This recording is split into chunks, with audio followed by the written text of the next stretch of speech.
Os homens têm que ficar tranquilos diante de mulheres que são poderosas, socialmente, porque na relação amorosa o que importa não é o poder, é a vulnerabilidade. E aí, pensando em outras possibilidades de afeto, que não necessariamente a relação afetivo-sexual, o terreiro me traz esse lugar de encontro. Então, num relacionamento amoroso, afetivo-sexual, muitas vezes esse homem, na relação heteroafetiva, ele vai se sentir menor quando ele colocar essa mulher no outro lugar. E amar tem a ver com dar o que você não tem.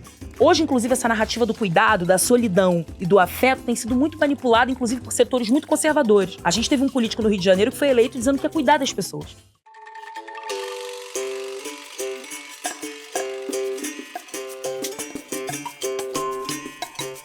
Sejam muito bem-vindos e bem-vindas ao BiomaCast. Esse é o podcast do Bioma, Comunicação Ancestral. Segundo dia de Feira Preta Festival aqui na zona portuária do Rio de Janeiro, e a gente volta com a mesma energia. Ontem foi muito legal, a gente falou sobre economia, consumo, dinheiro e hoje a gente vai falar sobre amor. Vamos falar sobre espiritualidade, afeto e o que a nossa ancestralidade tem a dizer sobre tudo isso que a gente sente e que às vezes não sabe nem nomear. Eu sou Renê Silva e ela é Mel Santos. Mel, ontem a gente falou muito sobre dinheiro e hoje é sobre afeto. O que você vai trazer também para essa conversa? Eu vou trazer o meu olhar feminino, né? As mulheres negras têm muita dificuldade de vivenciar o afeto. Então, eu acho que hoje eu quero aproveitar os nossos convidados para tirar algumas dúvidas que eu tenho como mulher negra. Então, é isso que eu trago para a conversa hoje. Excelente.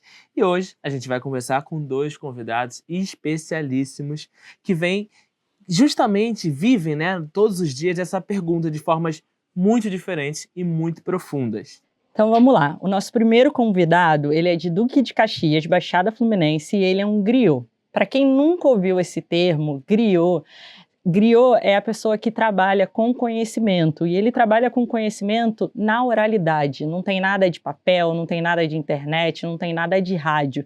Tudo que ele acumulou de conhecimento na vida dele foi a partir da oralidade.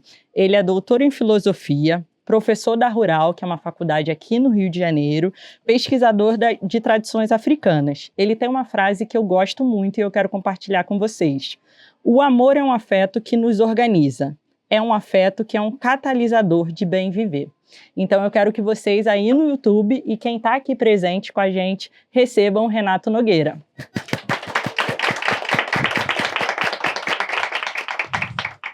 E a nossa segunda convidada de hoje tem dois nomes e os dois contam quem ela é. O nome de registro é Carolina Rocha. O nome que o mundo conhece é Dandara Suburbana. Nascida e criada na Ilha do Governador, Rio de Janeiro, filha de Eugênia e Fumaça, filha de Xangô, mulher de terreiro, bissexual, escritora e ativista. A mãe dizia para ela, desde pequena, para ser uma mulher preta e pobre, você precisa ser a melhor em tudo que você fizer. Então ela foi lá e foi muito. Desde os 8 anos, juntava as bonecas no sofá de casa e dava aula para elas. Virou historiadora, mestre, doutora em sociologia pela UERJ, pós-doutora em educação e não saiu do subúrbio. Não saiu do terreiro, porque o terreiro não é um lugar que ela frequenta, é o lugar que ela é. Com 208 mil seguidores, ela escreve sobre prazer, sobre corpo, sobre afeto, com autoridade de quem não leu sobre isso em livro. Ela viveu e vive.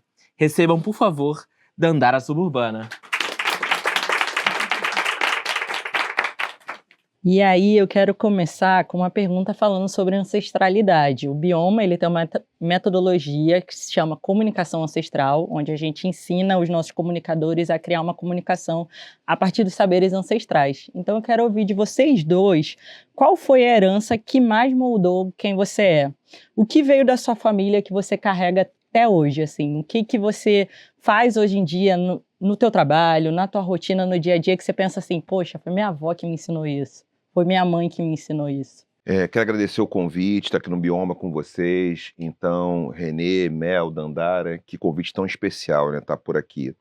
É muito difícil, eu tenho muita dificuldade em dizer o que é mais, o que é melhor. Ou como, por exemplo, primeiro pedaço de bolo, para quem é? Não tem ninguém mais especial. Eu acho interessante que os encontros sejam especiais. Quando tem uma pessoa que é que tem um pódio, né? Para quem eu tenho, gosto mais, quem tem mais afeto, tipo melhor amigo. Tem pessoas amigas, ponto.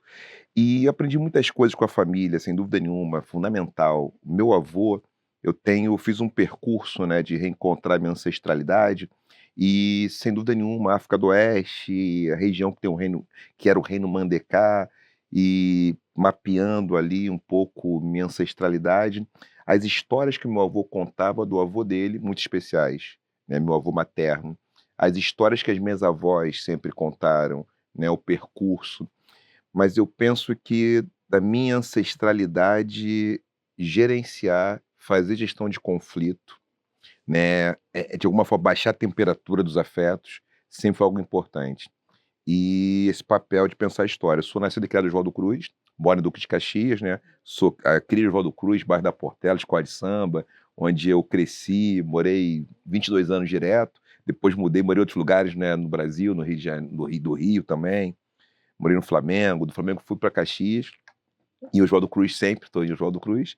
Eu diria que é isso, a capacidade de escutar e de entender que os limites estão sempre ali presentes para a gente tentar resolver conflito. Maravilhoso. Eu era sua vizinha, ali Madureira. Sou de Madureira, do ladinho, próxima estação, quase. Não, hoje total. Pegava o mesmo trem ali, ó. É a Grande Madureira, pô. É tudo Exatamente. Grande Madureira. Vivia na Portela, no Império. Aí, estamos ali. Não sei que ano você estava, até que ano você morou lá? Eu morei até os meus 16. Não. Aí depois eu mudei pro Meia. Foi que ano isso? Ah, não vou lembrar. Não, porque eu saí, o ano que eu saí, não, aí provavelmente então você, mais nova do que eu, não estava lá. Sim. Quando você saiu, já não estava lá Não, mais. não minto. Eu saí com 16, não. Eu saí no segundo período da faculdade. Então eu devia ter uns 26. Pronto, 26 anos. Eu viajei muito, 26. Eu não lembro o ano. E você, Dandara, o que você traz da sua família, da sua mãe, da sua avó? Olha, muita coisa, né? Eu acho que, assim, pensando nessa ancestralidade preta, o meu pai foi fundador de uma escola de samba. Então, sem dúvida, a escola de samba é um território onde eu me identifico e onde eu construí, inclusive, ética. Eu estava pensando nisso outro dia, pensando nessa capacidade que a gente tem. Eu acho que a gente é muito educado, sabe? Nós, pessoas pretas, nós somos muito educados e educadas. A gente tem muito cuidado com o que a gente vai falar com as pessoas. A gente tem uma sensibilidade, muitas vezes, de mediar isso, que eu acho que também tem muito a ver com o que o Renato falou. E eu fiquei pensando, nossa, isso vem do terreiro e da escola de samba. A escola de samba tem uma educação, porque tem um ritual, tem um rito. Então, para cumprir o rito, você precisa, cada um faz a sua parte. Até esse lugar da hierarquia, desde cedo eu aprendi que hierarquia não é abuso de poder, hierarquia é organização. Então, a gente obedece à hierarquia porque ela também nos organiza. E isso é importante porque cada pessoa tem uma função, né? E, sem dúvida, o terreiro está dentro disso. Quando eu chego no terreiro, eu já chego no terreiro, eu traduzo isso como tardiamente, porque eu chego no terreiro com 18 anos de idade, né? Fui católica até então. Quando eu chego no terreiro e eu ouço um xirê pela primeira vez, né, uma roda, uma gira de orixás, eu me lembro, nossa, isso é familiar. E aí, isso me remeteu à escola de samba, à bateria da escola de samba. Porque eu fui aquela criança que minha mãe era do samba, meu pai era do samba. Onde que eu ficava? No samba. Então, eu dormia embaixo das cadeiras. Naquele banquinho assim de ladinho. Tem a tecnologia de juntar uma cadeira com a outra, eu tinha um colchãozinho e eu dormia tranquilamente. Eu sou uma boa pisciana, então dormir não era nenhuma dificuldade para mim. E eu dormia, a bateria comendo e eu lá dormindo como se nada tivesse acontecendo, para poder, a minha mãe principalmente, né, seguir a vida, né, se divertir e tal. Então essa memória do batuque da escola de samba foi uma memória que me conectou imediatamente quando eu chego no terreiro. Isso foi muito importante para mim, em vista do corpo, né? O corpo lembrou, né? Eu tenho uma frase que eu falo que o corpo é sempre honesto. Então, às vezes, a nossa mente engana a gente. A mente é muito moldada, muito engessada, muito bem controlada, muitas vezes, pelos sistemas. Mas o corpo é honesto, se a gente dá escuta para ele, né? Então, o corpo, ele me fez esse caminho de volta, né? Que é esse caminho de volta de entender de onde eu vim. Então, isso foi muito importante para mim. E a outra coisa foi a escrita, porque a minha mãe me incentivou muito a escrever. Eu era uma criança, eu dizia, muito tímida. Hoje eu entendo que tem as implicações do racismo. Vem de uma família interracial, isso não é banal. Então eu tinha muita dificuldade de me expressar, de falar as coisas. Andava muito de cabeça baixa, queria um pouco ser invisível, né? Outro dia eu estava falando isso, eu queria ter a capa da invisibilidade. Então, quando perguntava pra mim, quando criança, qual o superpoder que eu queria ter, eu dizia que eu queria ser invisível. Gente. Porque eu sempre fui muito grande, né? Olha o meu tamanho, né, Mel? Então, essa coisa de ser grande, chamar muita atenção, pra mim era um incômodo. Eu usava preto e cinza porque eu queria disfarçar. Aí fui alisar o cabelo pra ficar mais... Porque eu queria que em algum momento as pessoas não... Que eu não fosse o alvo, que eu não fosse o foco, assim. Eu tinha muito isso, né? Eu não entendia que isso era um poder, né? Hoje eu entendo isso, né? E dá pra brincar com isso também, né? Mas na época não. Então a minha mãe, ela incentivava a escrever o que eu não conseguia dizer.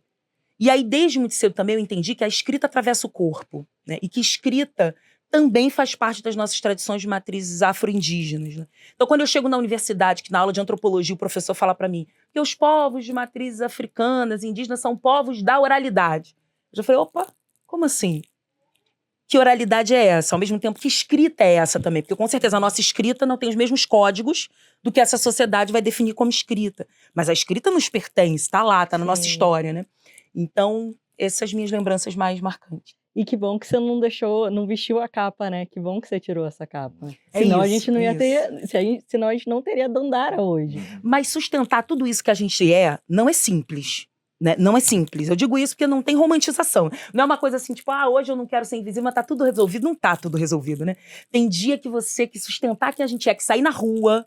Tem um texto da Jaridia Arraes, que é uma escritora do Sertão do Cariri que eu amo, que ela fala assim, tem dia que andar sobre o mundo é um constante desagravo pra gente, mulher preta. Então sustentar isso e bancar isso não é simples. A gente banca, mas tem um custo. É o que você fala, custa de quê, né? Vários dias deitadinha, assim, em posição fetal. Ó, hoje não vou falar com sempre, ninguém. mas também, né? Nem sempre, mas também. O Nogueira tem uma ideia, né, que sempre me para, assim, quando leio, principalmente porque ele diz que a filosofia da Gara, né, da África Ocidental, ela nos ensina que a base do amor não é a paixão é o ápice, né? A base é o conhecimento sobre si mesmo. Começar um relacionamento pela paixão seria como começar uma trilha pelo topo da montanha. Só restaria descê-la. E a Dandara vive isso no corpo, no terreiro, na escrita, né? E tem um podcast com uma pergunta que já diz muito. O amor é um erro? E o que a filosofia africana, os mitos dos orixás, o terreiro, ensinam sobre o amor? Para que sermos felizes para sempre da novela que nunca nos contou. Começa contigo aí, com o Gil Guerreiro. Começa essa aí. Começa. Jogou essa bola, fez assim? Começa. Vai, toma, é seu. Não, assim, eu acho que tem várias definições do que é amor, né? Quando a gente fala de amor, acho que a gente está falando a partir de uma matriz específica, não uma específica, mas várias específicas, que talvez não seja o que é amor para muita gente que está nos ouvindo, né? Amor pode ser muita coisa, né? Então, eu gosto muito de uma historiadora estadunidense, que é a Saidia Hartman, que ela fala que reivindicar parentesco também é uma forma de controle e de escravizar pessoas. Quando, por exemplo, a pessoa diz, eu não sou racista, ela é quase da minha família. Eu não sou racista, eu tenho filho preto. Eu não sou racista, eu tenho amigo preto. Não sou racista, minha esposa é negra. Quando a pessoa fala isso, ela está reivindicando parentesco, reivindicando também um lugar ali de amor e de afeto que, em tese, sublimaria a violência, né? Faria desaparecer a violência. Porque essa ideia desse amor abstrato, que é o amor que tudo pode, tudo suporta, né? Eu tenho uns vídeos, inclusive, brincando com isso, que o amor tudo suporta, tudo pode, tudo carrega, tudo aguenta. Essa ideia desse amor, né? Cabe muita coisa no amor. Cabe, inclusive, um homem esmurrar a cara de uma mulher e dizer que está fazendo isso por amor. Né? Eu te bato porque eu te amo muito. Né? E então, a gente também está nessa disputa narrativa, né? De linguagem do que é o amor. Então, para mim, a literatura de terreiro, que é algo que eu tenho batido muito. Primeiro, os nossos terreiros no Brasil têm muita literatura. Tem muita história, tem muito material.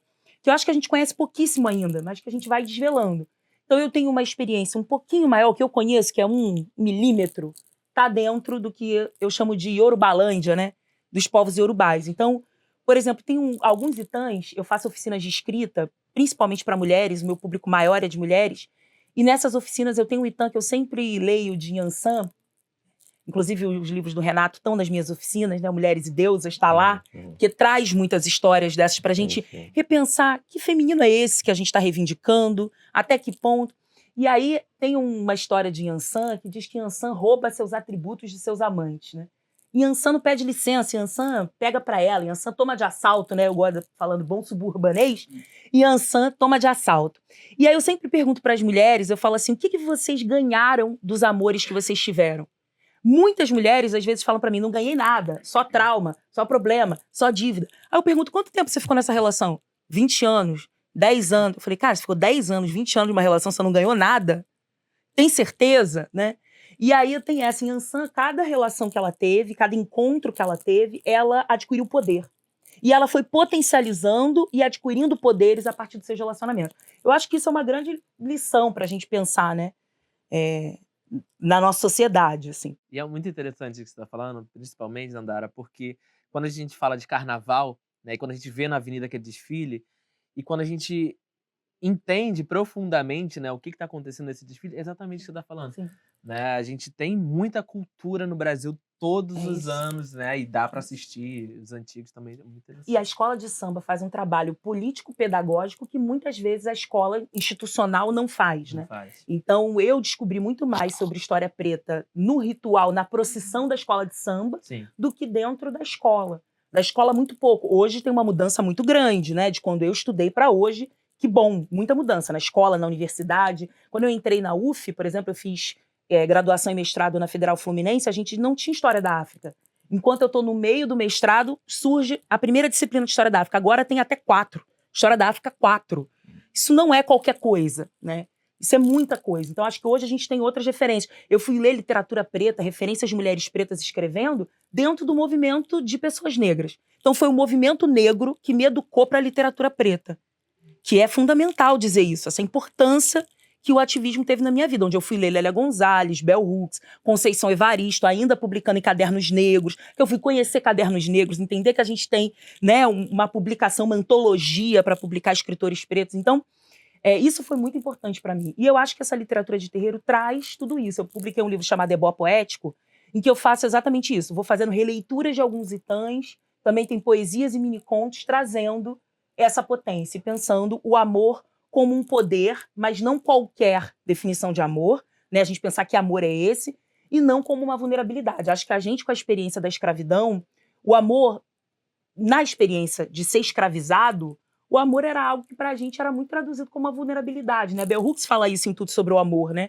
Ela vai dizendo isso, né? Você imagina, você amar alguém, você ter uma relação afetiva com alguém, não tô falando só de relação afetivo sexual, falando qualquer relação, era algo que podia te vulnerabilizar, você está sendo escravizado, podia ser vingar-se de você através de violentar outra pessoa, você vai amar uma pessoa que você vai assistir sendo violentada, ao mesmo tempo várias experiências de como o amor também fortalece e faz com que a gente crie família. O terreiro é isso, a gente chama de pai e mãe de santo, porque a gente reconstruiu a partir do terreiro em famílias extensivas, que não necessariamente são consanguíneas, afeto, amor e família, né? Num outro molde, que foram que tentaram destruir para nos enfraquecer. Porque o amor é tão poderoso, né? Renato fala muito sobre isso, que então vamos atingir esse lugar para poder escravizar e dominar, né? E a gente reconstruiu isso, né? E segue reconstruindo. Muito bom. Nogueira, traz um pouquinho pra gente também um pouco sobre o que o terreiro, os mitos dos orixás, né, e a filosofia africana tem a nos ensinar ainda sobre amor, né, que Felizes para Sempre, na novela que nunca nos contou.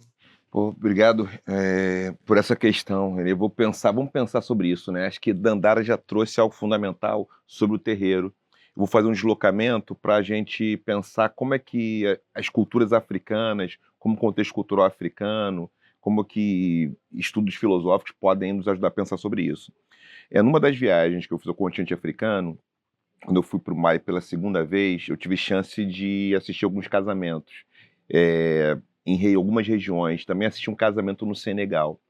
E eu conversei muito com o Carlos Moore, que talvez seja a pessoa que mais conheça continente africano, que passou por vários locais da África. E como é que eu percebo, em termos de relações afetivas sexuais, antes da colonização, o celibato era alguma coisa que não estava no horizonte, não estava no radar. Então a policonjugalidade tinha muitos formatos. Então, por exemplo, a gente tinha algumas culturas, alguns espaços, algumas sociedades, onde a gente tinha homens que tinham mais de uma esposa. A gente também tinha, em menor quantidade, lugares que tinham mulheres com 2 maridos, 3 maridos, porque ninguém podia ficar meio que sobrando, a grosso modo. A gente tem alguns locais, como por exemplo específico, o povo da Gara, onde homens casavam com homens, mulheres casavam com mulheres, pessoas casavam com pessoas. E o que era muito importante é que as pessoas estivessem afetivamente nutridas, né? Então, estar só era uma coisa muito fora do horizonte. Obviamente, o contexto africano, falando de dezenas de países, diversas culturas, e a globalização, tem pessoas solteiras. Mas antes da colonização, isso era muito estranho. Então, ter uma vida amorosa era alguma coisa importante. Inclusive, depois de uma pessoa ficar viúva, a comunidade também fazia arranjos para que essas pessoas viúvas pudessem se encontrar. Então, a Ser depender, incluídas, né? ser incluídas, ter um relacionamento amoroso. Então, em muitas regiões do continente africano, que a gente tem como informação, a gente pode pegar aí autores e autoras tais como Ife Madiume, por exemplo, Oyoronke Oyumi, que tem o livro Invenção das Mulheres, em que ela vai falar sobre isso também, ela faz alguns comentários a esse respeito. Então, algo que a gente pode dizer que a filosofia africana, que se debruça sobre a afetividade, sobre amores e a cultura africana em geral, pensando numa África global, antes da colonização, a questão talvez fosse celibato é proibido. Não tem pessoas sozinhas, não tem pessoas sem a disponibilidade de estar, a possibilidade de estar com alguém. Outro fator importante também, o Mbembe, Achille Mbembe, no livro Brutalismo, ele fala algo que eu acho que é fundamental. A gente pode juntar com o Oyoronke Oyumi, que é o seguinte: não existiam corpos que não eram dignos de receber amor. Então não tem um corpo padrão. Até porque, isso é uma questão importante, como as culturas africanas nem todas são cosmovisivas, não é a visão que é o critério de seleção. Muitas vezes o que seleciona uma parceria amorosa, vai ser o toque, vai ser o cheiro, vai ser um ritual. Então, nossa cultura, a gente seleciona uma parceria amorosa, obviamente pela visão, a porta de entrada. Essa pessoa tem o shape, é bonita, ela tem o que eu gosto, fisicamente, isso é um fator. E algumas culturas não tem só isso, a gente tem que também escutar a voz, obviamente, tem que sentir a temperatura. Sentir Então, a a energia, energia, do outros outro. elementos. Agora, fundamentalmente, diria isso, uma contribuição é ninguém ficar sozinho. Ninguém ficar sozinho, ter sempre um relacionamento. Ou seja, não tem gente solteira, gente adulta solteira. Não, e não tinha, né? Obviamente que tem, contexto atual, mas antes da colonização, em boa parte das culturas africanas que a gente conhece, não tinha esse negócio, era estranho, ser estranho. Um adulto só, solteiro. Deixa eu fazer uma provocação, porque hoje em dia muitas mulheres têm trazido como alternativa para a situação de violência, de feminicídio, também de dificuldade em relacionamentos, principalmente dentro do modelo cis heteronormativo, o celibato. Então, tipo, muito importante isso que o Renato traz também, para a gente pensar até que ponto esse argumento do celibato nos contempla. E até que ponto ele faz sentido dentro da nossa comunicação ancestral, dentro da nossa vivência ancestral. Somos seres sociáveis, né? Eu acho que isso é importante. Primeiro porque, assim, me incomoda essa coisa do celibato também, porque a gente não sofre só ameaça quando você se relaciona afetivo sexualmente. Né? E não convivemos com homens, mesmo dentro de relações heteronormativas, apenas como se relaciona-se sexualmente com esses homens, né? Então, isso realmente é uma solução, né? Porque isso tem sido vendido, né? Na internet, colocado como alternativa. E eu entendo a angústia, entendo o desespero, mas também penso sobre isso. E uma outra provocação, é só provocação. Claro. É que eu comentar isso. sempre pergunto assim, sempre faço essa pergunta, né? Eu falo assim, então tá bom. Então a solução para a violência contra a mulher é a gente não conviver com homens, supostamente, segundo a defesa de algumas pessoas. Eu falo, a gente vai fazer o que com o preto velho? Vai jogar o preto velho fora? A gente vai fazer o que com o Ogum? Porque eu tenho uma poesia no meu livro que eu falo que meu corpo é pai. Por que eu digo que meu corpo é pai? Porque eu sou uma mulher de Xangô. E eu sou uma mulher de Xangô com Ogum.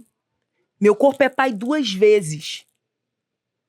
Porque a espiritualidade extrapola, inclusive, os binarismos de gênero e essa suposição. A gente pode ter homens, que são de Iabás, né, que vão ser iniciados para Iabás, para entidades ligadas ao que a gente chamaria de feminino, e mulheres que vão ser iniciadas para os homens. E homens e mulheres, independente de para quem é iniciado, podem receber entidades, dependendo do segmento que você é, que vão ser considerados femininos, masculinos, né? Conforme as nossas divisões também binárias ocidentais, Pombagira, Exu, Preto Velho, Caboclo, né? O que a gente faz? Eu diria o seguinte, eu não estou aqui a defender que o celibato seja proibido, seja dizer, Renato, não você tá possa vendendo ter. já. Isso é importante, porque acontece, num certo contexto histórico-cultural, a gente Sim. tem culturas onde o celibato não fazia parte do código social. Sim, Mas na sociedade contemporânea, eu defendo que as pessoas encontrem sua singularidade. A sim. melhor maneira de se relacionar de modo monogâmico, não monogâmico, com uma relação aberta, com uma relação central com outras relações satélites, ou com amor romântico e monogamia fechada, onde o Sim. outro lê o celular. Cada um tem que encontrar o seu caminho, né? E tem pessoas que preferem o celibato, talvez.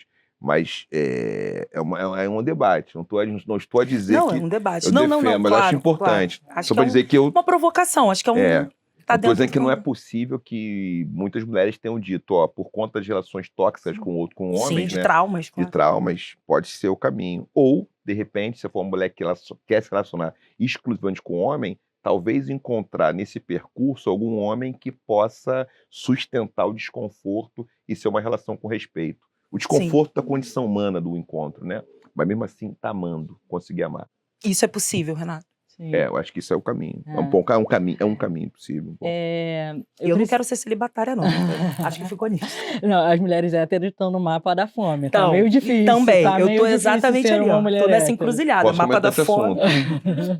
Esse assunto, esse Ó, assunto. eu Vamos preciso lá. trazer um dado muito importante.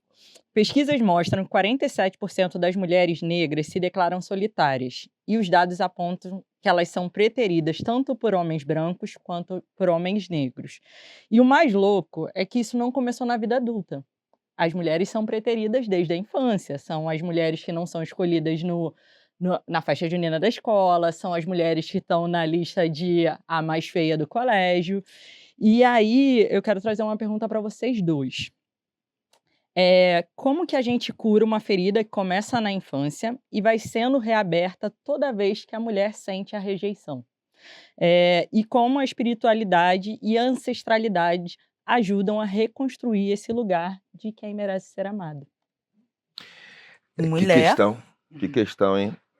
show do milhão. E Pergunta eu que do milhão. escrevi esse roteiro, ó. Muito bem eu- escrito. Eu Obrigada. penso. Né, eu vou começar então por Vai essa. lá, aí tudo passa- seu, a Renato. gente vai passando, vai pensando junto aqui, né? Para onde eu vou aqui, para você aqui, para essa Não, pode câmera. olhar pra gente, fica olhando pra gente. Eu tô fica sei olhando disso, pra sei disso. Eu tô aqui gente. brincando só para poder pensar nessa questão que é séria. Como é que eu vejo, né? Sem dúvida, o patriarcado é um sistema complexo, um sistema que produz, né, estruturalmente essa noção de submissão feminina. É um problemaço. O machismo, ele é um conjunto de dispositivos também que estão ali colocando a mulher no lugar, o feminino, nesse lugar de hostilidade, que a misoginia reifica nessa misoginia. E aí tem uma assimetria de gênero que ela é inegável. Inegável. Numa sociedade que é heteropatriarcal, cis, né, classista, isso faz com que as mulheres tenham um mercado de relacionamento que tem proporções diferentes dos homens. Pessoas não binárias, vai ter, né, população LGBTQIA+. O que vai acontecer? Como é que eu percebo isso? E tem um outro problema. Mulheres negras, na média, têm estudado mais que os homens negros. Mulheres em geral. Mulheres estudam mais, mulheres cresceram mais profissionalmente, mulheres estão mais organizadas do ponto de vista emocional, mulheres se envolvem muito menos em conflitos públicos, né? Situações de violência de trânsito, em acidentes de moto. Isso mostra que estão mais organizadas. E aí tem um fenômeno que é terrível, que é a hipogamia. Menos gamia, casamento, união, e na sociologia o hipogamia e a hipergamia se refere às mulheres como eixo em relações heteroafetivas exclusivamente, é o que a gente está tratando aqui nessa pergunta. As mulheres têm se relacionado com homens que têm menos status social. Essas mulheres que estão crescendo com mais de 30 anos. Elas não encontram homens que têm, digamos, mesmo rendimento ou uma profissão que tem o mesmo status simbólico. Isso faz com que, no patriarcado, as relações fiquem menos interessantes, porque o patriarcado ele vai produzir uma formulação de que os homens têm que ser grandes e poderosos, e mulheres pequenas. Uma mulher pequena fisicamente, inclusive, são as mulheres que o mainstream traz como as mulheres que são esteticamente mais desejáveis. São as mais escolhidas. Magra, mulher magra. Magra e pequena. Porque a mulher magra é um corpo que é mais fácil de manipular, é mais fácil de controlar. E aí tem, obviamente, uma analogia que é do ponto da sexualidade, do sexo, do desejo, né? Do desejo sexual, do coito. Então, um corpo que esse homem mobiliza, que esse homem controla, que esse homem consegue segurar. E essa mulher, por sua vez, também é ensinada a desejar um homem que seja mais alto do que ela. Alto em estatura, alto em posição social, ela vai se sentir mais confortável com isso. Que eu estou a dizer que isso é um desejo produzido, obviamente. Sim. Desejo é produzido. Sim. E como a gente lida com isso? Então, tem mulheres e homens disponíveis, heteroafetivos? Tem pessoas disponíveis. Mas esse encontro, ele, de repente, não dura até a terceira página. Porque essa mulher que ganha mais do que ele, que está mais resolvida financeiramente, ela faz terapia, está mais organizada, ela está com um homem que, de repente, está com uma vida mais desorganizada, e então isso vai criar mais ruídos na relação para sustentar. E vai ter insegurança dos dois lados. Então, esse é um fenômeno para a gente poder conversar. O patriarcado. Como, por exemplo, vou dar nas minhas pesquisas, eu estudo relacionamento amoroso, né? Minha principal pesquisa é como as pessoas amam, como elas se relacionam. Eu, como pesquisador hoje, né, da universidade, o que eu mais faço é pesquisar como as pessoas amam. Eu peguei um caso já entre os nossos relatos de um homem formado no nível superior, conheceu uma mulher no trânsito. Ele conheceu uma mulher no trânsito porque ela vendia água, vendia cerveja, refrigerante com isopor.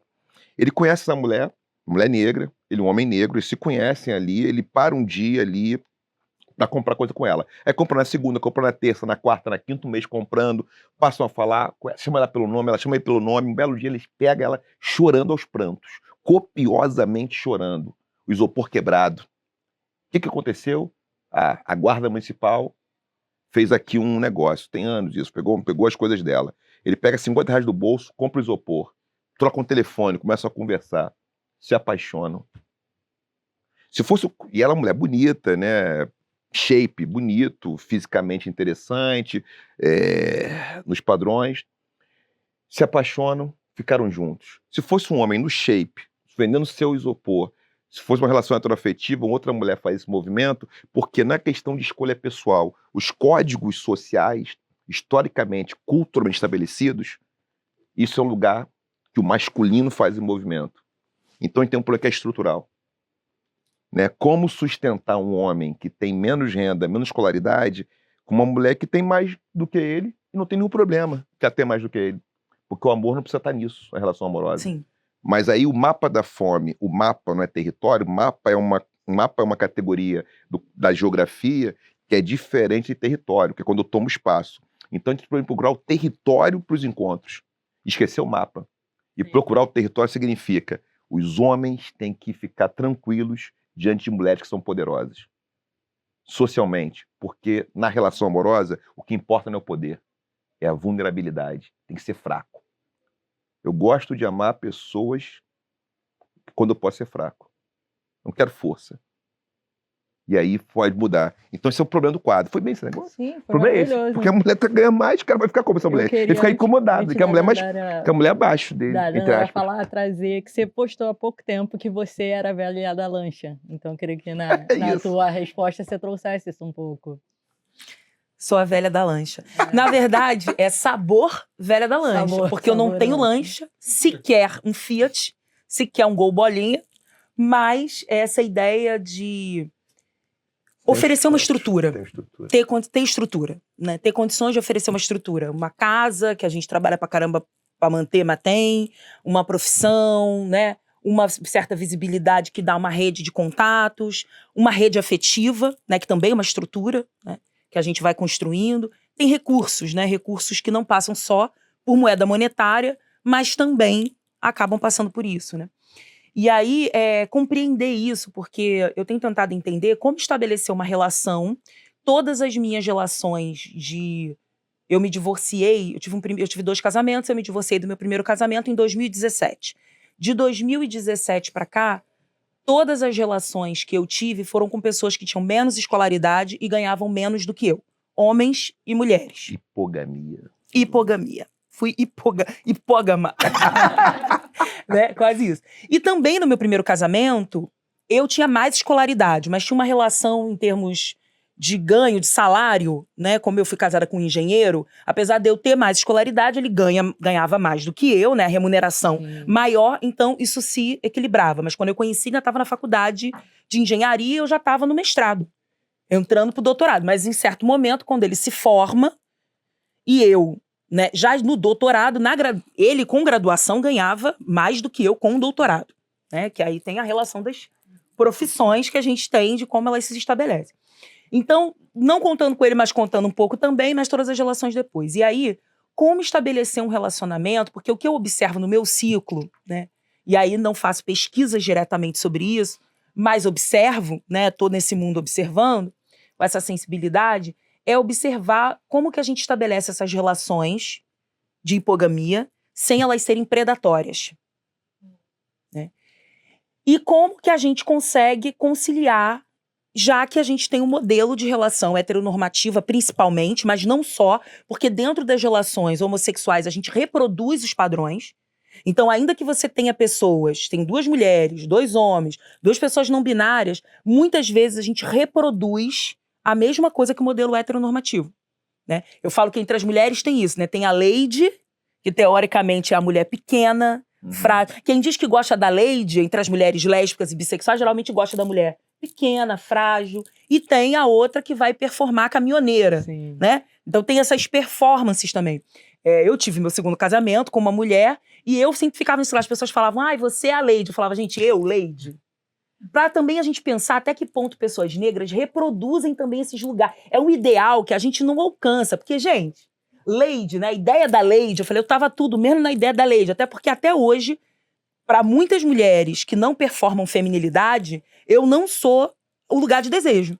Exatamente porque eu não sou o modelo perfeito da Lady, que é a pequenininha, a mulher que fala baixinho, sabe? E ela é assim.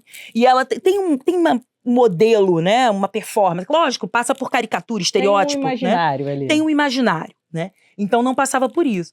Então, eu fico pensando como que a gente consegue estabelecer essas relações sem isso virar predatório, sem que a outra pessoa queira o tempo todo rebaixar quem a gente é, apagar quem a gente é, diminuir quem a gente é, para poder se sentir confortável, né? Então, acho que isso é uma questão.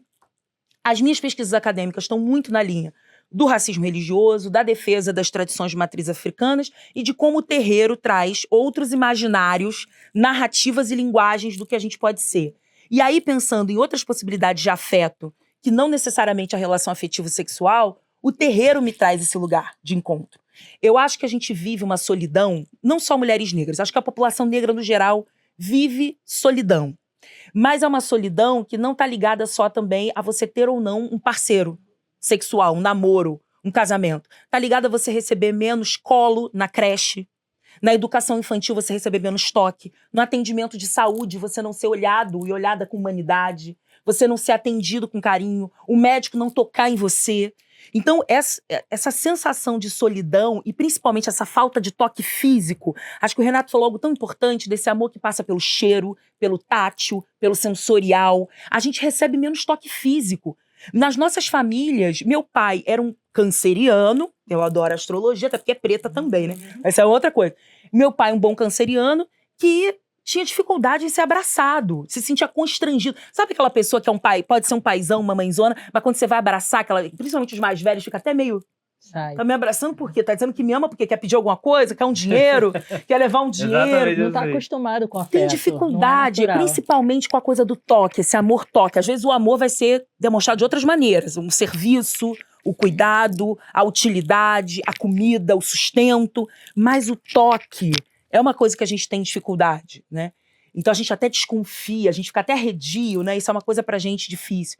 Então, eu acho que existe isso no geral. Eu acho que em relação às mulheres, com certeza, esse mercado não é igualitário, essa conta não fecha. Acho que tem uma outra questão que é também, os homens pretos estão encarcerados em muita medida. Quando a gente olha para a população em situação de rua, quando a gente olha para o genocídio da população negra, então, quantitativamente também, muitas vezes isso vai... Toda vez que eu passo na rua agora, eu olho e falo assim, gente, eu fico olhando assim, população em situação de rua, os homens negros, população em situação de rua. Eu fico assim, nossa, que homem bonito. Fala assim, cara, isso aí é um pai de família que tá aqui e não tá construindo esse lugar da família, né? Então, eu acho que tem todos esses fatores. E o fator, para mim, que é muito importante, aí vem das minhas pesquisas acadêmicas, de como o terreiro, ele dá pra gente um lugar para existir. E ele ajuda a gente a lidar com a solidão. E eu falo que a solidão, o terreiro, e aí é por isso que eu falo sempre também, que às vezes a nossa rede de apoio não vai ser pessoas materiais encarnadas. A nossa rede de apoio também passa por essa ancestralidade, por esse conhecimento, pela espiritualidade, né, pela nossa vivência no terreiro em que a gente conta. Eu, por exemplo, várias vezes não tinha ninguém para chorar, porque também todo mundo no seu corre, homens, mulheres, mesmo você tendo família, mesmo você tem amigos, às vezes está todo mundo num corre absurdo. Às vezes também é difícil a gente se reencontrar em lugares onde a gente possa trocar esse afeto genuinamente. O trabalho, o capitalismo nos rouba muito. Que eu falo, o nosso primeiro marido abusivo é o capitalismo. Ele é o nosso primeiro pai abusivo. E muitas vezes a gente se sente muito sozinha. E as mulheres, ainda mais porque foi colocada nas nossas costas, essa responsabilidade aí tem a ver com a estrutura, de que a gente é mantenedora, de que a gente é cuidadora, de que a gente sustenta. A gente é arrimo de família. É a gente que resolve tudo. E quando você tem algum tipo de ascensão social, entre aspas, você... Mais ainda que todo mundo conta com você. É você que resolve os problemas, é você que vai pagar a conta. O dinheiro que você recebe não é o mesmo que o seu colega branco que recebe, porque você vai ajudar o primo, o sobrinho, o tio, vai comprar a casa pra mãe, porque não é só você que não tem a casa, é a mãe que não tem a casa. Nisso tudo a gente fica muito sobrecarregado e às vezes a gente não tem a quem pedir ajuda. Não tem a quem pedir ajuda. Né? E com quem que a gente conta? E aí, pra mim, que entra Pombagira. Quantas vezes eu me ajoelhei no assentamento de Pombagira pra chorar, porque a única pessoa que eu podia contar era a minha Pombagira. Então, isso também que a gente... E não à toa também tantos de nós na igreja. Porque a igreja é rede de sociabilidade. Sim, cria comunidade. É comunidade, é rede de afeto. Independente, não estou julgando aqui o mérito, não estou dizendo tem menos ou mais história. Eu estou dizendo que é um espaço de conexão. Gera pertencimento. É um espaço de pertencimento e comunidade. Você sente parte daquilo. É um espaço. Né? Então, e a gente se sente muito só. Então, hoje, inclusive, essa narrativa do cuidado, da solidão e do afeto tem sido muito manipulada, inclusive, por setores muito conservadores. A gente teve um político no Rio de Janeiro que foi eleito dizendo que ia cuidar das pessoas. Quando ele diz, eu vou cuidar das pessoas, isso não é qualquer coisa. Quando uma mulher preta, ela escuta que tem alguém que vai cuidar dela, isso não é pouco, né? Então, eu acho que isso perpassa, sim, as relações afetivas sexuais e tá para além, né? E como que a gente consegue construir essa comunidade em que a gente consegue ter apoio? Em que a gente consegue contar, como que nós, mulheres, também conseguimos trazer as nossas vulnerabilidades, o que também é muito difícil pra gente. Eu também observei isso nas minhas relações. É muito difícil, a gente não tá acostumada a estar no lugar da vulnerabilidade. Tá no lugar da vulnerabilidade pra gente é uma questão, porque a gente tá acostumada a estar no controle. Porque a gente aprende que se a gente não tiver no controle, vai tudo ruir. E não pode ruir, porque é a gente que tá sustentando. Sim. Isso que você trouxe agora, vou comentar rapidinho para passar a palavra, é porque tem E aí, desculpa, só pra finalizar. E aí, não à toa o terreiro é tão atacado. Não à toa a gente tem... O racismo religioso faz parte dessa equação. Inclusive sobre amor, sobre afeto. Né? Não à toa o terreiro é esse espaço que é alvo na sociedade que a gente vive. Desculpa. Não, tudo bem, se for uma coisa importante assim sobre competir, porque como tem algo que é a ideologia da concorrência, está sempre concorrendo, competindo, então num relacionamento amoroso, afetivo sexual, muitas vezes esse homem, na relação heteroafetiva, ele vai se sentir menor quando ele colocar essa mulher no outro lugar, já que ele ganha menos, ou que ele tem menos escolaridade, tem menos organizado. E amar, eu tenho trabalhado com isso na minha pesquisa, tem a ver com dar o que você não tem. Amar não é dar alguma coisa que você tem. Amar dá justamente o que você não tem, que é segurança, que é instabilidade, que é vulnerabilidade, é sustentar o desconforto do encontro. Então, assim, é encontrar algum tipo de equilíbrio no desconforto que está com outra pessoa com intimidade. Sim. Porque a intimidade exige de nós tirar a maquiagem. Sim. Isso aí é um grau de profundidade que, Sim. na relação amorosa, afetivo-sexual, é mais tenso. Sim. Nenhuma. Eu quero aproveitar, já que você trouxe esse do desconforto, a próxima pergunta é sobre isso. Que a Dandara diz uma coisa, que toda relação tem conflito. E Normal. se não teve conflito, é porque não teve intimidade. Só que a minha pergunta é, como a gente consegue lidar com o conflito dentro de uma relação quando a gente é atravessado pelo racismo todos os dias? Como você conversa com quem você ama quando você chegou em casa com a armadura que você usou no trabalho o dia inteiro? Então você se fechou o dia inteiro e aí você chega em casa com o seu parceiro, com a sua parceira. Como que você quebra essa armadura e entra no conflito, entra nos desconfortos? Não tem receita, né? Obviamente não tem receita. Eu tenho defendido, vou falar publicamente aqui mais uma vez, terapia de casal preventiva. Eu defendo isso. Eu conheço pessoas que começam um relacionamento, tá 1 mês, 2 meses, começa um pacote de 8 a 12 sessões, para poder mais ou menos organizar a vida, né? Como vai ser. Não precisa ser terapia, se você não tiver acesso, de repente, para terapia pode ser interessante, a de casal, para quem não está com um problema antes dele aparecer. Pode ser leituras, pode fazer cursos, pode ter pessoas amigas, hoje tem palestras, tem workshop. Como é que eu vejo? O racismo afetivo é um dos elementos talvez mais profundos de despotencialização da população negra. O que são os afetos? Os afetos não são apenas coisas boas. No senso comum, quando alguém fala afeto, as pessoas pensam sempre naquilo que nós chamamos de afetos que organizam, não afetos que desorganizam, ou emoções tristes, ou emoções, digamos assim, que são negativas. Porque a raiva é um afeto. Né? O amor é um afeto, saudade é um afeto, tudo bem? Emoções e sentimentos são afetos. Só que tem afetos que nos desorganizam, que baixam a nossa capacidade de realização, nossa potência. E tem afetos que potencializam. É que no cotidiano a gente fala assim, só dos afetos que potencializam, como se fossem afetos. Mas raiva é afeto, ira é afeto. Fala afeto, já lembro de É coisa boa, né? Mas tem afeto que te desestrutura. Sim, que tá te com medo. fecha. O que acontece com o racismo afetivo? O racismo é a dimensão afetiva. O racismo ele aciona na população negra, povos indígenas, basicamente 2 emoções: medo e raiva. Medo porque eu posso ser atacado e raiva para ficar pronto para me proteger do que está atacando. Ou eu vou fugir ou vou ter que contra-atacar. E melhor defesa é o ataque. Então eu vou ficar sempre o quê? No estado de defensiva. O que eu tenho que ter numa relação amorosa? Um território para ficar fraco, para ficar vulnerável, para falar, não sei, tô com medo, tô ansioso, para se abrir. Sim. Isso não é fácil, mas assim, meu trabalho hoje, o que eu mais gosto de fazer é ajudar as pessoas a encontrar esse caminho. Fraqueza, vulnerabilidade, poder chorar, poder se abrir, poder falar que não sabe. Quando a gente fala isso, o amor vem com profundidade, o amor entra no coração de uma tal maneira que você fala... Preta, meu coração é seu. Aqui eu posso ficar, né? Aí maravilha, é outra coisa. Adoro casamento, né? Eu sou casado há mais de 30 anos, porque eu passei por vários casamentos, né? Eu tô no atual, né? Mas passei por outros casamentos antes, outros relacionamentos antes, né? Outras relações antes. Então, eu até falei hoje outro dia com Carla, que a gente já casado, separação de bens. Eu falei assim, poxa, acho que eu não saberia ser solteiro. Eu fiquei solteiro pouco tempo na minha vida. Saí de um divórcio, mas não estável, depois casei, então não sei se eu saberia. Mas é um defeito meu. Não sei ficar sozinho. E você, Dandara, tem alguma dica para trabalhar esse conflito na relação? Eu acho que a gente canalizar a raiva para o lugar dela também ajuda, né?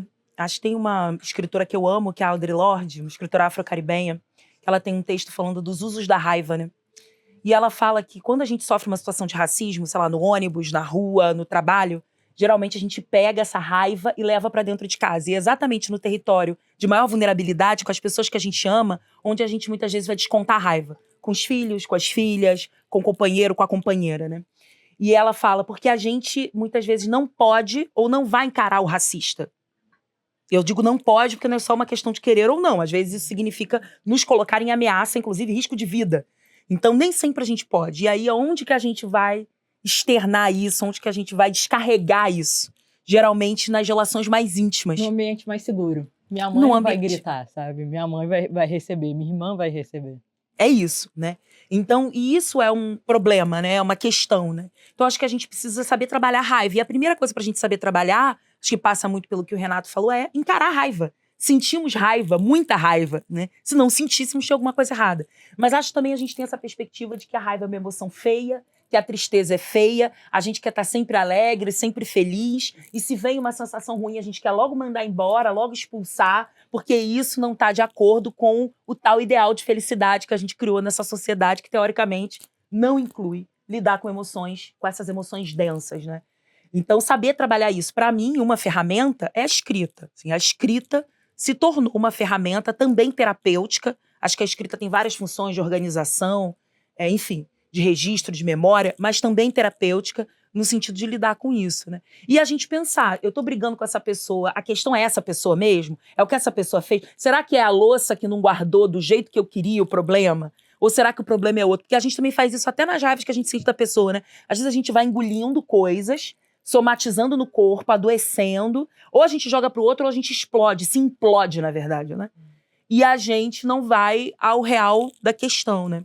Então, eu acho que é isso, assim, encarar essas raivas, devolver os desconfortos sempre que possível ao respectivo remetente e ao remetente adequado. Acho que isso também é importante, porque às vezes a gente... Eu já falei isso, a gente é muito bem educadinha, porque a gente é muito bem formatado também, né? Então a gente aprende que a gente não pode reagir, até porque se a gente reagir, a gente é a preta raivosa, a gente é a nega maluca, né? Então a gente vai, de alguma maneira, se conformando de uma maneira que a gente vai, né, somatizando, botando tudo pra dentro. Então, eu acho que também isso pode ser pedagogicamente interessante. Antes do Renê fazer a última pergunta, eu só quero contar uma história. Uma vez, eu fiz terapia há muitos anos na minha vida, 15 anos, e era o mesmo terapeuta esse tempo todo. Aí uma vez eu entrei na terapia e ele falou assim, não, mas Melissa, você tá com raiva? Aí eu, não. E foi a sessão toda, ele elaborando e abrindo caixinha, fechando caixinha. Você tá com raiva? Eu, não. E aí no final da sessão ele, Melissa, você tá com raiva? Eu tô com muita raiva. Porque é isso, a gente não sabe nomear. E ele, como me conhecia há muito tempo, só pelo movimentar do meu braço, era uma sessão online, o jeito que eu tava me movimentando, ele, Melissa tá com raiva. E às vezes é bom você contar também, a gente conversar, né? Eu acho que às vezes a gente troca pouco também. Às vezes você liga pra uma amiga, você tá com muita raiva. Você liga pra uma amiga pra contar uma história, na metade, porque você se escuta quando você conta. Na metade do caminho você percebe, pô, mas não tem esse motivo pra estar com tanta raiva assim. Ou ao contrário, você conta uma história que você acha que é absolutamente banal. Quando você tá contando, você percebe o quanto que aquilo foi violento. Você fala, como é que eu deixei isso acontecer?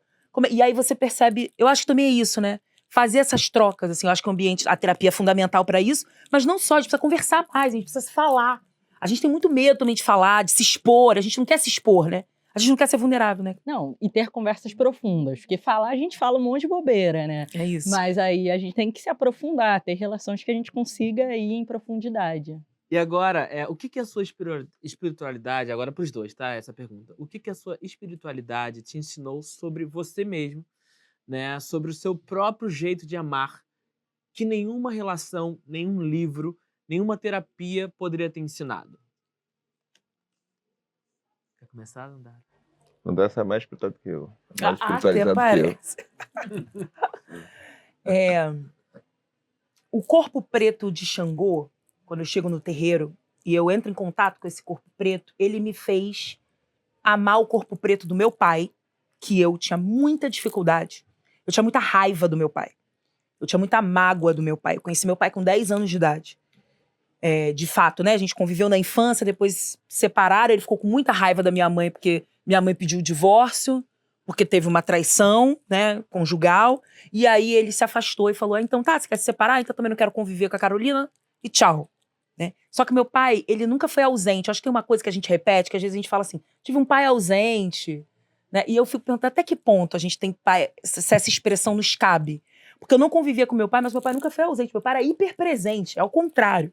Só que ele era hiperpresente pelos estereótipos despersonalistas que o racismo cria. Ele era hiperpresente pela dor, ele era hiperpresente pela minha mágoa, ele era hiperpresente pela narrativa da minha família, parte de mãe branca, que dizia que meu pai era um vagabundo, que meu pai não valia nada, que meu pai não me amava. E meu pai teve muitos defeitos, sem dúvida, mas meu pai nunca foi vagabundo. Então, foram coisas que eu fui... Meu pai sempre trabalhou muito. Eu falei, por que meu pai é vagabundo? Né? Então, o racismo, ele nos torna hipervisíveis. Pela despersonalização que ele cria. Ele cria um estereótipo comum que acaba abarcando todo mundo. A espiritualidade me levou à subjetividade. Me levou ao íntimo e ao particular. Eu acho que isso é o que mais me tocou. Porque quando eu entro no terreiro e eu vou estudar também, querer saber mais sobre Xangô, que é o meu orixá, eu consigo também amar Xangô e amar meu pai. Eu falo assim, pô, então o corpo preto do meu pai, a história do meu pai. E aí, olhando para a história de Xangô, eu falava, peraí, tem uma história desse pai aqui que não é só da dor. E aí eu fui lembrando de todas as vezes que meu pai tentou fazer contato comigo de maneira desastrosa, mas tentou, nunca desistiu, né? Eu tenho uma frase sobre meu pai que eu falo: meu pai nunca desistiu de mim.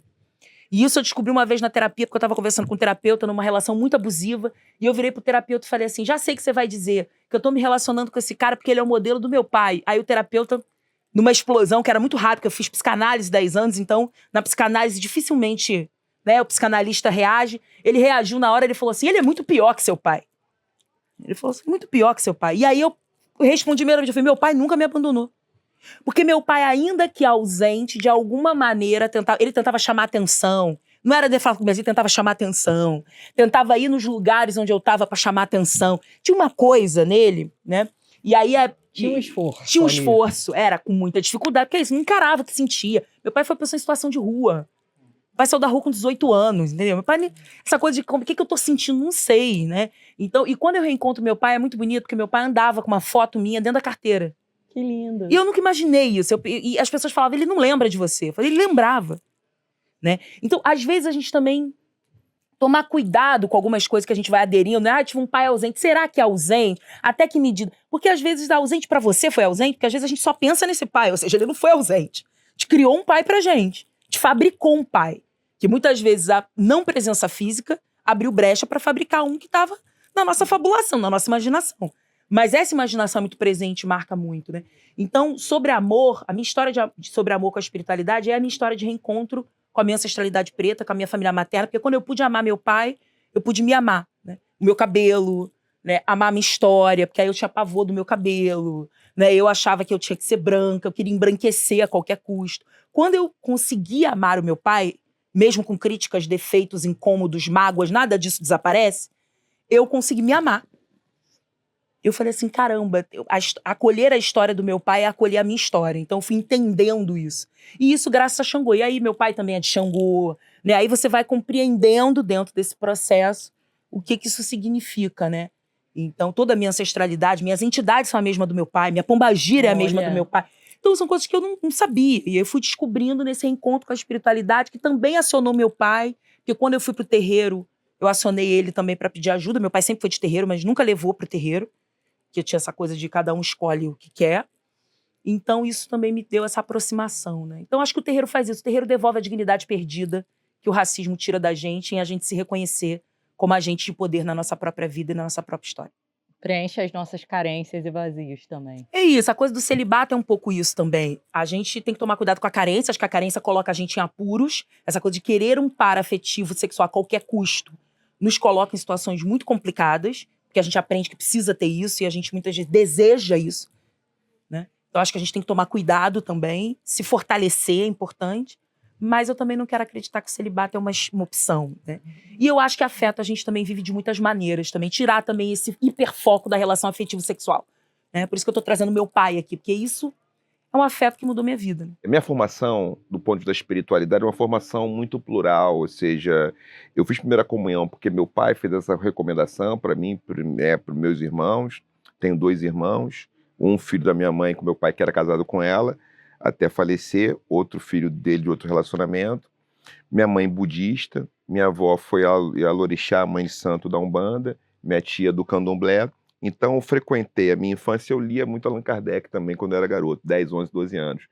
Então, eu frequentava, eu fiz a primeira comunhão, mas ia ao terreiro, estava no roncó, estava na esteira, ia lá, que a criança que frequentava, estava vendo a preta velha da minha avó, a Umbanda, e meditando durante um tempo no budismo, meditei no Zen budismo também. Uma coisa que mudou a minha trajetória foi meu aniversário de 32 para 33 anos, em que eu fiquei 10 dias em silêncio meditando. Eu fiz Vipassana. 3 vezes, eu fiz Vipassana 3 vezes. Eu fiz Vipassana no Theravada e fiz Vipassana no tradicional do Goenka.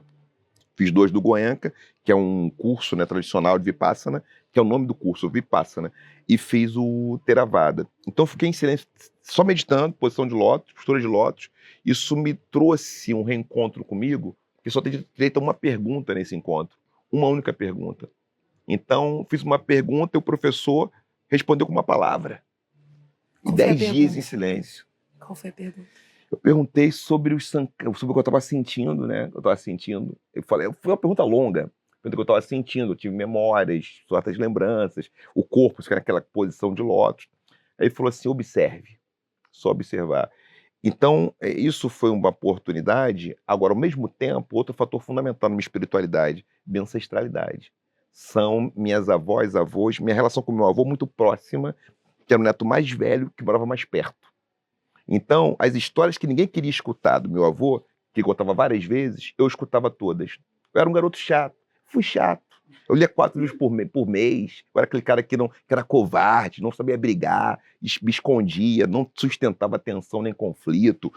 Aquele cara assim, então o cara ficava lendo, ouvindo os mais velhos, ouvindo gente mais velha, né? Então meu avô foi fundamental na ancestralidade, muito a ver com a espiritualidade. Trazer histórias do meu avô, do avô dele, para mim. E eu meditando no budismo desde garoto.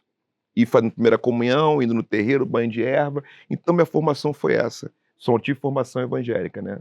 Não tive oportunidade, não cresci com ela. Mas assim, candomblé, umbanda, budismo e catolicismo, foi ali que eu estava sendo criado, né? Então, eu tenho uma vida interreligiosa. Agora eu entendi o porquê do Porquê Amamos, que no Porquê Amamos você navega em todas essas para explicar o amor. Não, eu gosto de entender várias gramáticas amorosas diferentes, né? Então, eu tento entender tal cultura, como aquela cultura faz, como aquilo funciona. Isso. Então, sempre tive um pouco esse... Fui uma criança terrível, uma criança chata, garoto chato, que muitos problemas, muito problemático. Um adolescente, assim, que tinha alguns amigos, que eu conservo até hoje, mas aquele adolescente que ficava lendo coisas. Eu lia realmente 4 a 6 livros por mês de contar, de fazer coisa, com 16 anos de idade. Eita. Pessoa terrível, né? Pessoa dessa. Eu também era muito nerd. Gente, tem dias que a gente sai dessa conversa, assim, das conversas muito diferentes, né, de como a gente entrou. E hoje é um desses dias para mim, então muito obrigado, Dandara. Muito obrigado, Nogueira, de verdade. Aqui, pode bater palma, por favor. Obrigada pela escuta. Obrigada. Muito obrigado, porque vocês trouxeram não só o conhecimento, mas também essa vivência, né, que eu acho que é muito importante para todos nós. Muita gente se identificou aqui em vários momentos, em várias dessas falas, para mostrar que a nossa ancestralidade não é o passado, é uma forma de estar no presente com mais profundidade, com mais honestidade e com muito mais amor. Então, antes de ir, eu preciso que vocês falem em suas redes sociais, né? Olhando diretamente para a câmera aqui no meio, para todo mundo. Por favor, Dandara, como as pessoas te acham? Me acham no Instagram como @adandara_suburbana e tô no TikTok também, Dandara Suburbana, dá pra achar. E também meu projeto que se chama Ataré Palavra Terapia, ATARE Palavra Terapia. Obrigada. Nogueira. Vocês me encontram @Nogueira, Nogueira sempre sem o i, @Nogueira, _oficial, TikTok, Instagram, no YouTube, canal do Nogueira, Nogueira sem o i.